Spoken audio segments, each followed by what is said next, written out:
Hi everyone, today we'll be talking about signing out from your Netflix account on TV. Now, as usual, before we begin, don't forget to like and subscribe. Alright, now this is a bit of a tricky situation. First thing you want to do is open up your Netflix account and then you click your profile and then you will get to the Netflix homepage. So what you want to do is you click the left button on your TV. So once you click the left button on your remote, it will access your Netflix menu. Just when you get to the Netflix menu, you won't get the sign out option here. So what you want to do is you go to the bottom, and bottom right corner you have, next to exit Netflix, you have get help. So what you want to do is you click OK on get help.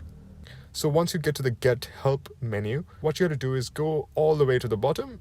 You will have the sign out option. So that's how you sign out from your Netflix account on TV. So you click that and they will ask, are you sure you want to sign out? You click yes. And that's pretty much it. That's how you sign out from your Netflix account on TV. Now, I hope this helped you guys. Thank you for watching.